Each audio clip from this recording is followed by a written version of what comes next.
Hi guys, and welcome back to my channel. How are you doing today? Hope you are having a sunny day. Ready for some new drama from Ask a Lawyer?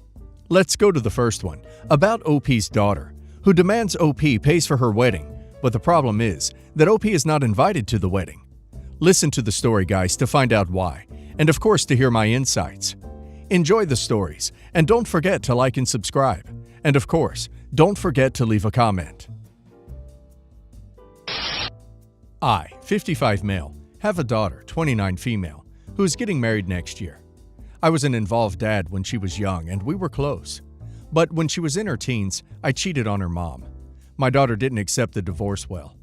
What she didn't and still doesn't understand is while her mother might be the best mother in her eyes, my ex wasn't the perfect wife. I'm not saying what I did was right, and I'm not trying to wiggle out of accepting responsibility for my decision to cheat. If I had a chance to do things differently, I would have divorced her mother first. It took me years of counseling to get over PTSD from my ex-wife's emotionally aggressive behavior. I tried my best to stay in my daughter's life, but since she was old enough to decide, court couldn't enforce visitation. I paid child support and extra on top for extracurriculars. I was involved in her life as much as she would let me. Periodically, I would reach out and kept the door open. We catch up once in a while. Now, last catch-up, she tells me she's getting married. I know of him, but I've never been introduced to her fiancé. I won't receive an invite to her wedding, but she asked if I can contribute. This just rubs me the wrong way. I want to support her, I really do, but I'm sick of being her wallet. I told her I would think about it, and she said I suck as a dad if I don't support her. Am I the a-hole for not forking out for the wedding? I'm at the point where I just want to remove her from my will and leave everything to my nieces and nephews. In my opinion, OP should not pay for his daughter's wedding. Sounds like OP's relationship with her is already destroyed. Everything that's holding it is daughter's access to OP's wallet. Whether OP contributes to her wedding or not, that will not change their relationship. Yes, what OP did is wrong, and as we can see, he regrets his actions. But I don't think it's an excuse for his daughter to treat him like that. Don't you think so, guys? And now let's see if the community agrees with me. Boyo D says, I'm going to try to just focus on the conflict at hand when judging you, and not so much about what led to your divorce. Otherwise, this might be too hard for me to write in a way that's easy to follow. I will say not the a-hole for the question asked. While your actions have been as crappy as you claim your ex-wife's to have been, if not more, I don't see why anyone should fork up money for a wedding they know they aren't even invited to. Trevina Ice says, not the a-hole. She only sees you as her wallet, yes. She wants money, but you don't get an invitation. Forget it. Say to her, you tried to reach out and have a relationship with her. She didn't want that. You wish her all the best for her wedding, her new partner, and the new chapter in her life. But you won't be in it if she doesn't want you there. And so she doesn't feel guilty you're not paying her for the wedding. Another idea would be to give her money, but tell her it is the only inheritance she will ever get. Underrated Spook says, not the a-hole. It's unreasonable of her to expect you to fund a wedding that you aren't invited to. It was wrong of you to cheat, and explains your lack of close relationship. But even then, you aren't obligated to finance an event you can't attend. JSCT Mav says, not the a-hole. Sounds like your relationship with her is already destroyed. All that's left is that she likes access to your wallet, so she'll try to guilt you into opening it up when she needs something. Whether you contribute to her wedding or not will not change this. She'll take it with at best a thank you, and she'll go back to not having you in her life, until she wants help with a down payment for a house or whatever. Now, I don't necessarily blame her for cutting you out. From her perspective, you deserve it. I do blame her for saying that you suck as a dad if you don't support her. That's just trying to take advantage of you. It's empty manipulation implying there's a possibility to reconcile if you give her money. Hint, there is not. So I, 40 male, have a daughter Emma, 17 female, with my ex-wife Allison, 40 female. We divorced 5 years ago when Emma was 12. So we have a formal custody agreement, but given Emma's age, we let her make her own call. So me and her mom have a contentious relationship and don't speak outside of info about Emma. I knew it was a rough age for parents to split, so I got Emma into therapy immediately. Me and Allison were best friends and had a good S life. Around the time Emma was 9, we quit having S though. I tried everything to set the mood. I'd hire babysitters, take her out on great dates, kept myself in great shape. I did our shared household duties so whenever she got home she wouldn't be overwhelmed. I literally tried everything. All she wanted to do was cuddle and talk about things. Whenever I tried, it was, "I'm tired, I'm not in the mood." After a year, I was sick of it and told her that I wasn't happy with our life. I asked about possibly opening up the relationship. This caused a crap storm, and we ended up in therapy. I was in the doghouse for a year and got nothing still. A year later, I asked if I could just hire an escort. This caused another fight, and after I sat Allison down and told her I was done. We had the sit-down with Emma, and I moved into a new place. 2 months later, I reconnected with an old friend. I didn't let Emma meet Sarah for 2 years. Allison found out who I was dating, and she told Emma that I left our family to explore with other women. I berated Allison whenever I found this out, saying that I'll take her to court for parental alienation. She apologized, but the damage was done. Emma has been awful to Sarah the last 3 years.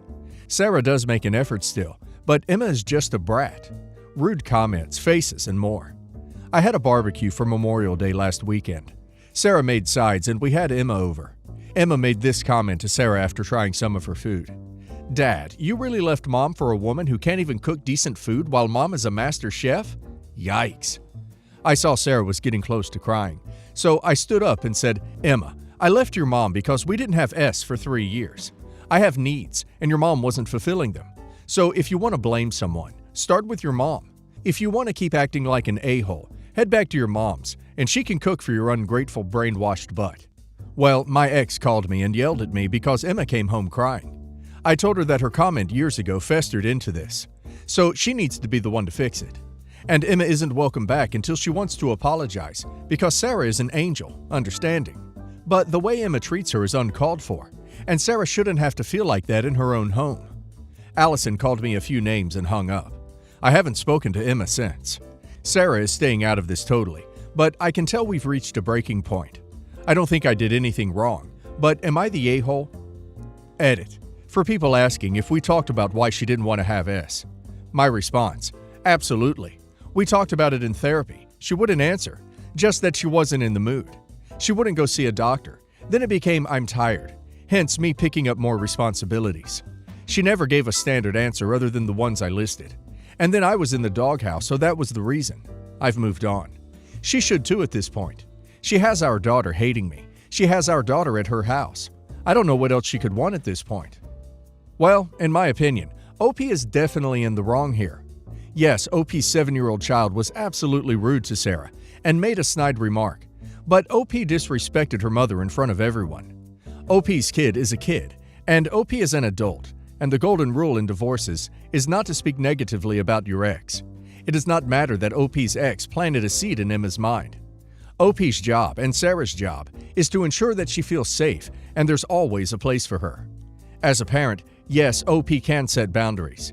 OP could have easily said, "That's rude. Please apologize to Sarah.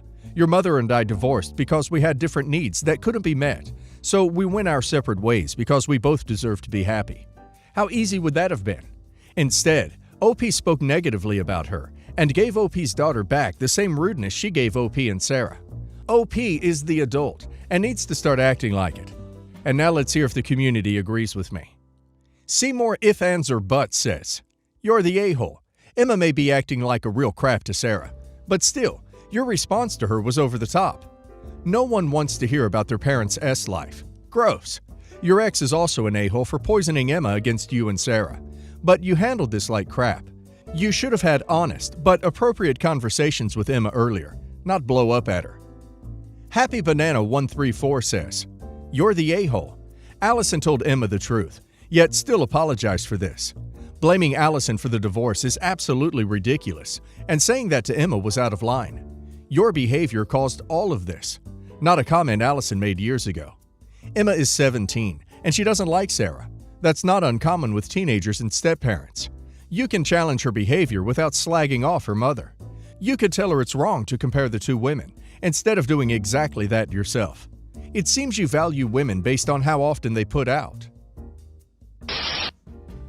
My sister was always my dad's favorite, until she got pregnant at 18 and ran away.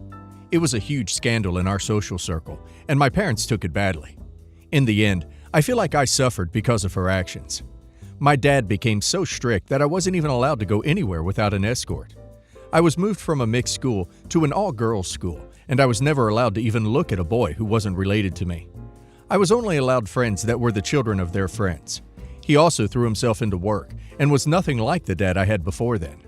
I was only 12 when my sister left, and the sudden change was hard to understand. I got married 2 years ago. I wasn't allowed to date at all, except for the man I later married because my dad really likes him. If my dad had a son, he would want him to be like my husband, so he was very happy when he found out we were going to get married. It hasn't been what I hoped for, especially since I had to move to a whole different country where I know no one. My sister came back into our lives around 3 years ago. My dad barely has a relationship with her, but my mom was overjoyed she was back, and so was I. The problem is that she's become so critical about every choice I ever make, including my choice in husband. I'm currently visiting my parents and 5 months pregnant. My mom was asking me about my marriage, and I didn't want her to be worried, so I just told her things were good. My sister didn't accept the answer and kept prodding until I told her I was lonely and things weren't what I hoped for. My sister turned around and said she wasn't shocked, and that I was miserable because I was so desperate for Daddy's approval that I married someone just to get it, and that I was an idiot to let him knock me up so quickly. I was so angry, I said, "At least I'm not the selfish witch who Dad hates." She ended up leaving the house in tears and hasn't responded to my messages. Am I the a-hole? I think OP's anger is misdirected. OP's sister shouldn't have said that to OP, but it sounds like the person OP is really angry at is her father, but it doesn't sound like OP has ever told him that.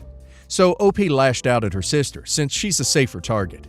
She could tell that OP is not happy in her marriage. She sounds more perceptive than OP's father, who is still disregarding OP's feelings in favor of what he wants. And now let's hear the community's opinion. Victorian Platypus says, "Everyone sucks here. Your sister was out of line to judge your choices the way she did, but you were equally out of line to judge her choices. I mean, did it occur to you that she ran away precisely because your father is a controlling and judgmental jerk? No? Your father has succeeded in dividing his daughters, so they compete with each other instead of joining in solidarity against his BS, and that's a real shame." Printemps 2021 says, "Sounds like your dad is the a-hole. In the end, I feel like I suffered because of her actions. My dad became so strict that I wasn't even allowed to go anywhere without an escort. You suffered because of your dad's actions. He punished you for your sister's actions. Your sister did not get pregnant for the purpose of punishing you. Your sister suffered when your dad cut her out of the family because she made her own decisions." Tarantula Pet says, "Everyone sucks here. Your dad sucks for becoming your prison warden instead of being a parent. Your sister sucks for being overly critical of the choices you made. And you suck for responding to criticism. It was destructive and in no way helpful, with mean-spirited insults." Mom's friend's daughter was moving to my city, and her new job was starting 3 weeks before her lease. She desperately texted asking to stay in my tiny one-bedroom apartment for 3 weeks. For context, I haven't talked to this girl for 15-plus years, but our moms are besties for 40-plus years. Our moms were bridesmaids, helped each other through family death, etc. Because of this, I felt a lot of pressure into saying yes to letting her stay. The daughter, as I learned, is a bratty, spoiled 23-year-old who expects people to do everything for her for free, while she spends her parents' money on $900 shoes and $1,000-plus designer homeware. Red flag number 1. After I agreed to let her stay, I proceeded to ask her on the details of her arrival, assuming she would be considerate enough to give advance notice.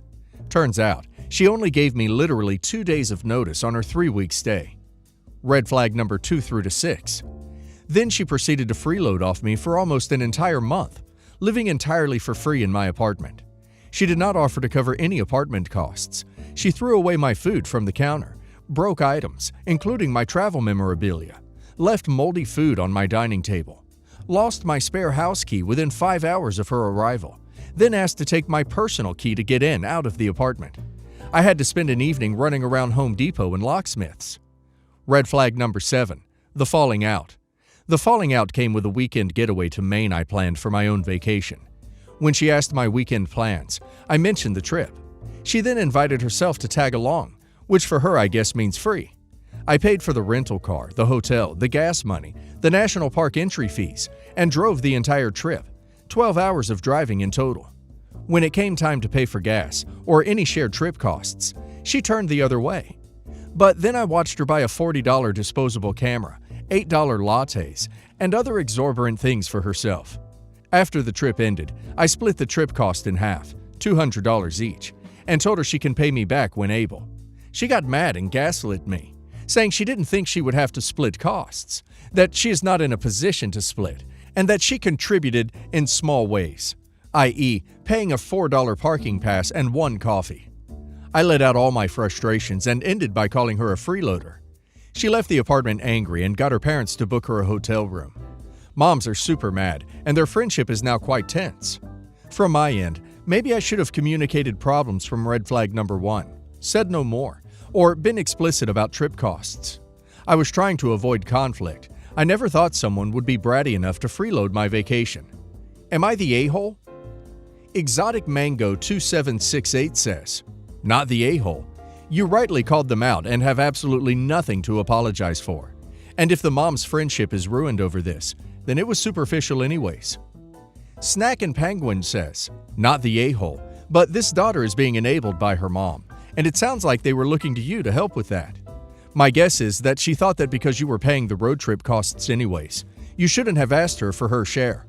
The road trip might be the breaking point, but you were in the right to evict her because she's a rude house guest that's not respectful of your space." Carivara says, "Everyone sucks here." She does suck, but in any situation where you expect to be paid, you should communicate those expectations up front. If you had communicated your issues to her earlier, perhaps she would have moved into a hotel sooner.